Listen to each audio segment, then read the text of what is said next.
This week, we are celebrating the 30th anniversary of the first ever game at Oriole Park at Camden Yards. I remember it like it was yesterday. On April 6th, 1992, this man mowing down the Cleveland Indians en route to a complete game shutout. It's a pleasure for us to welcome back to the program former Orioles pitcher. He's an analyst for the Cubs out on Marquee in Chicago. He is the great Rick Sutcliffe, and he's back with us now on GCR. Rick, it's Glenn in Baltimore. It is always great to catch up with you, sir. Thank you for taking a couple of minutes for us. Glenn, it's great to be with you, and I'll promise you this, it never gets old. Talking about 30 years ago and opening day there, and I'll be honest with you, I owe most of the credit to Johnny Oates. Obviously, he never threw a pitch, but it would have never happened for me without him. And I'll never forget something he told me as we walked to the mound. It was 1991 in December, the middle of December. It was cold. Camden Yard wasn't completed yet, but it was just him and I on the mound. And he goes, "Hey, I want you to look around because you're going to throw the first pitch ever in this ballpark." And, I really had no intention of signing with Baltimore. I had a lot of other options. I didn't know what I was going to do. And he goes, "Look at me." He goes, "It'll be a day you never forget." And you know what? I mean, 30 years later, he could not have been more right.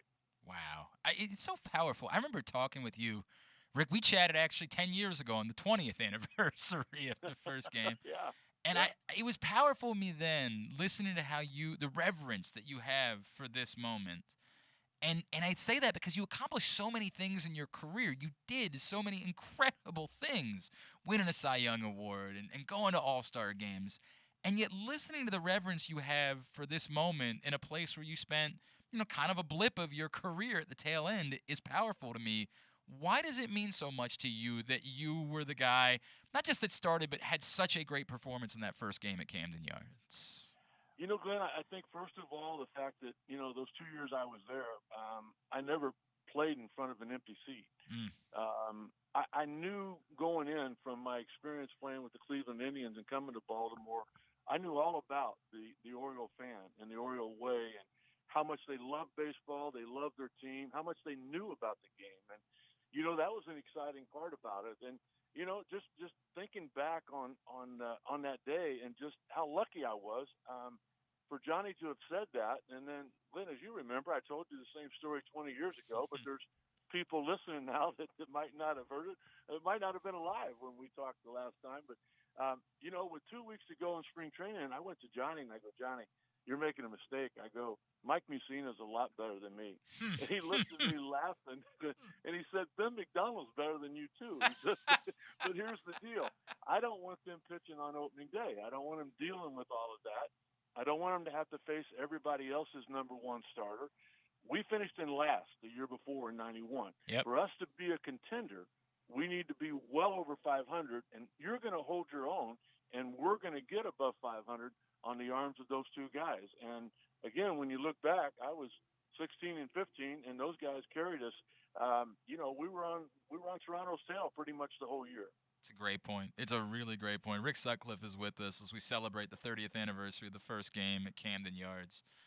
Rick, did you know, look, we all know it's been a difficult time for the Orioles, but nothing about the mystique of the ballpark has changed. It set the standard, and it continues to be amongst the most revered baseball stadiums in the world.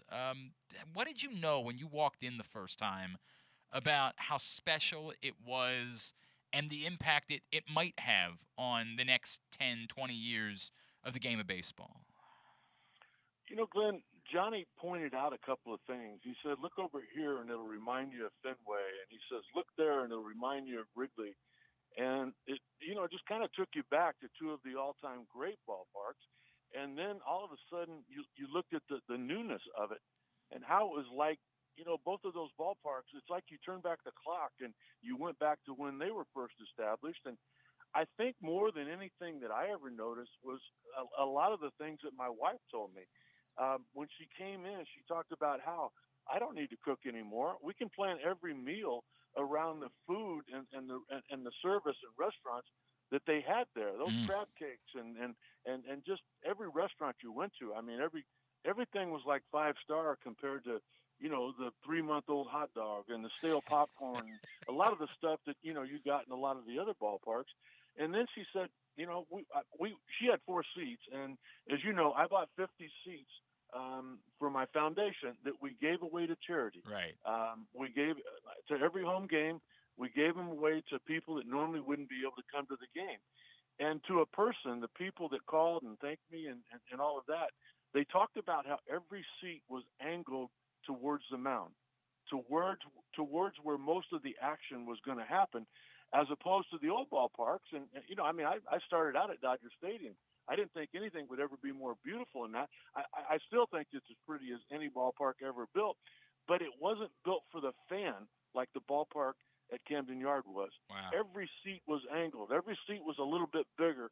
Everything was just a little bit better for the experience of the Oriole fan. And it's remained that way, and it's remarkable. There is one significant change this year, Rick, which is they pushed the left field wall back because the ball was flying out. Yeah, that would have been nice, 30 years ago. Right. My ERA went from like 3.7 to a little bit over 4.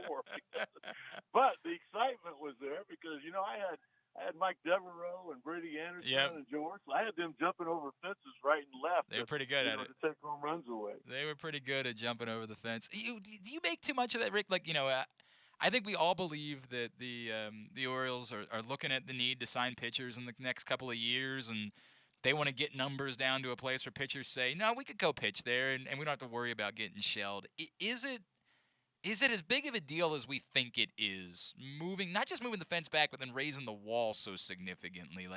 Will it make a drastic impact on the way that we've watched baseball in Baltimore over the years? I think that's such a great question, and I think there's more to it, Glenn. Okay. I think the fact that every ballpark's going to have a humidor now, I think that's going to play into it. I think, now there's one standard rosin bag for everybody. I saw it in spring training. I held it. It's going to give you a better grip on the baseball on days when it's really hot, as it can be in Baltimore.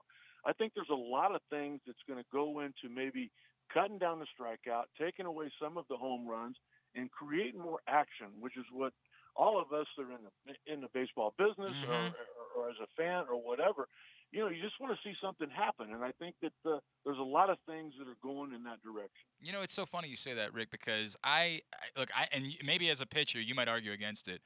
I am in love with the extra inning rule. I think it's wonderful. I was the guy that thought I would hate it. What are we doing? This is a joke. And the first time I saw it, I said, oh, my God, this is baseball. This is not 6 innings of guys going up and swinging for home runs, and it's unwatchable. There's action, and there's strategy. And this is what, as a kid, I fell in love with about the game.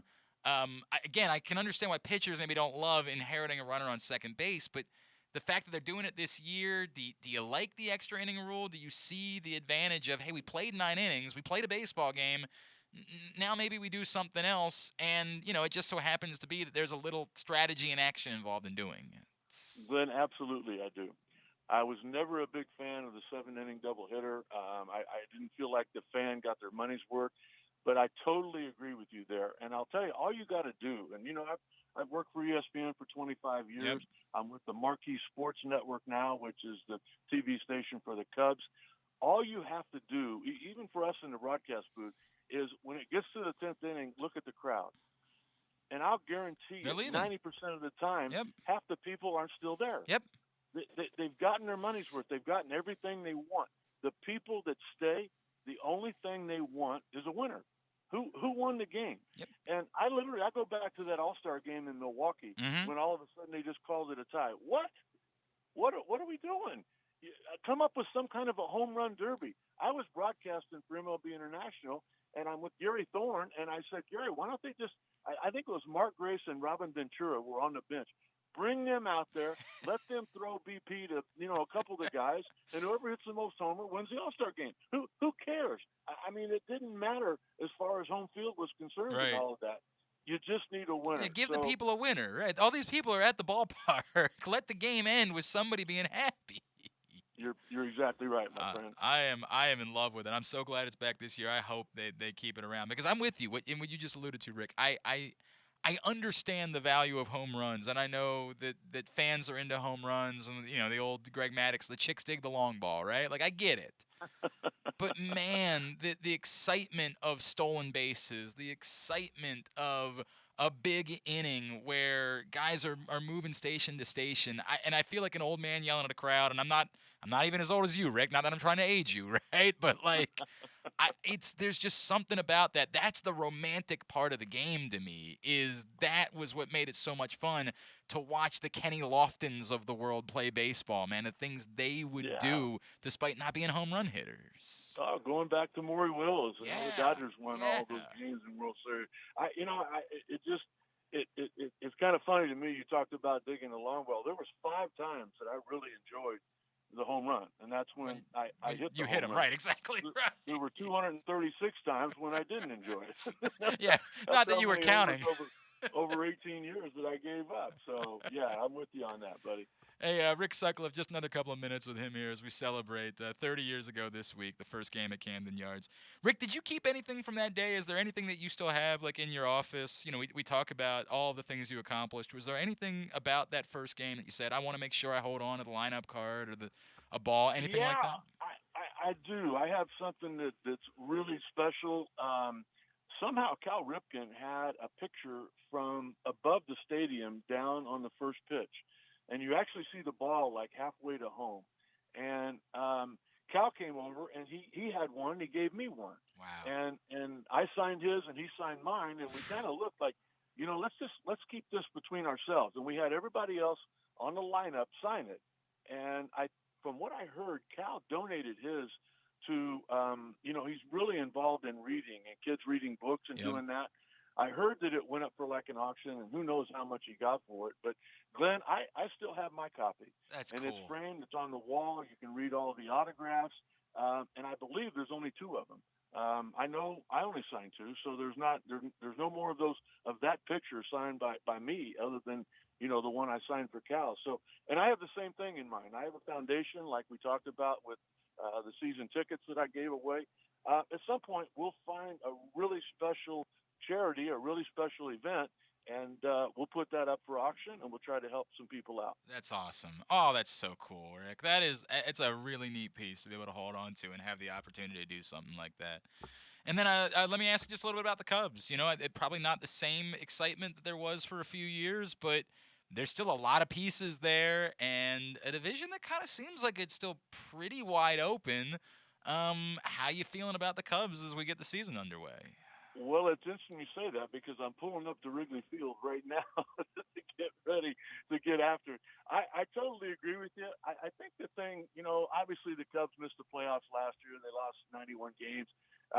But you know what? When you're a Cub fan and you think back over the last 7 or 8 years, it's probably been the best run that any Cub fan that's still alive can remember.